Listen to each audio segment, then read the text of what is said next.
Arunachal Police Murdabad! Murdabad! Murdabad! Arunachal Police Murdabad! Murdabad! Murdabad! Permakandu go back! Go back! Go back! Permakandu go back! Go back! Go back! Amar dabe!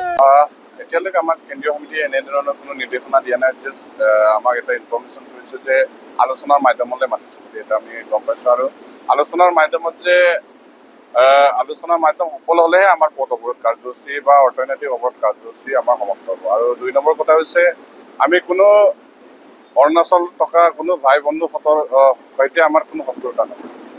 আমাৰ এটাই দাবী যে অৰুণাচল প্ৰশাসন আৰু অৰুণাচল চৰকাৰৰ গাফিলতিত যি গুলীচালনা হ'ল বা যি বৰ্বৰতা হ'ল, 11জনকৈ আমাৰ খিলঞ্জীয়া অসমীয়াক যি গুলীয়ালে, তাৰ প্ৰত্যুত্তৰত আমি অৰ্থনৈতিকভাৱে অৱৰোধ কাৰ্যসূচী পথ অৱৰোধ কাৰ্যসূচীৰ লগতে যি অৰুণাচললৈ যোৱা সামগ্ৰী সেইসমূহ আমি অৰ্থনৈতিক অৱৰোধ কাৰ্যসূচী হাতত লৈছোঁ। আৰু আমি দাবী জনাওঁ যে অতি শীঘ্ৰে যদি যিসকল দোষী বা যিসকল কাল্পিতসকলে 11জনকৈ নিৰীহ খিলঞ্জীয়াক অসমৰ খিলঞ্জীয়াক গুলীয়াই আহত কৰিলে সেইসকলক যদি অতি শীঘ্ৰে অসম আৰক্ষীৰ হাতত গতাই নিদিয়ে তেতিয়াহ'লে আমি পৰৱৰ্তী সময়ত আন্দোলন আমি জংগীভাৱে হাতত ল'বলৈ বাধ্যতা হ'ম।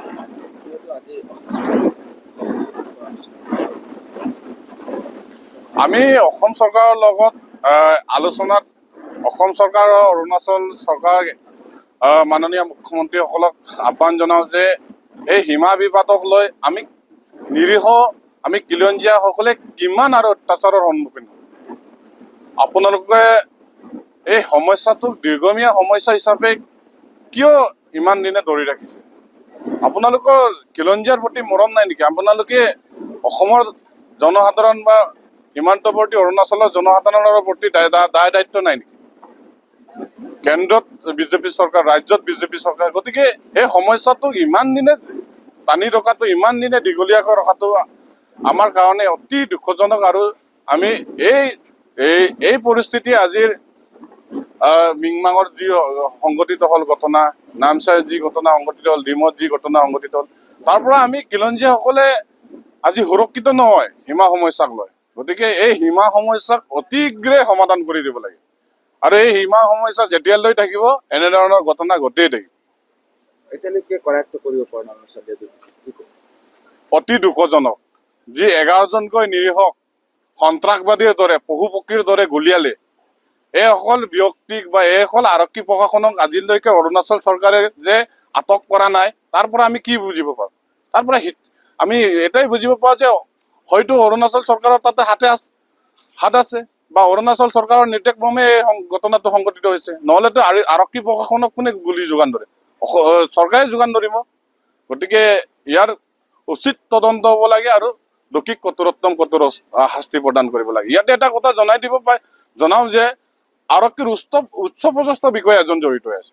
যি উচ্চপদস্থ বিষয়াই জনসাধাৰণক সেৱা আৰু জনসাধাৰণক সুৰক্ষাৰ দায়িত্ব দিয়া আছে।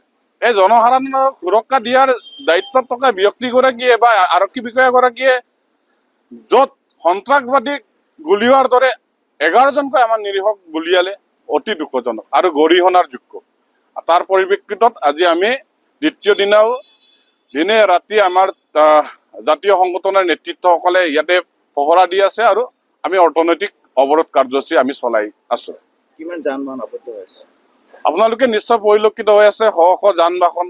আমি ইয়াতে মেডিকেল আৰু ষ্টুডেণ্ট আমি কোনো ইহঁতক ৰখোৱা নাই। বাকী মাল বাহন যি খাদ্য সামগ্ৰী নিয়ে বা যিসকলে মনোৰঞ্জনৰ বাবে ফুৰিবলৈ আহে সেইকেইটাক আমি যাব দিয়া নাই।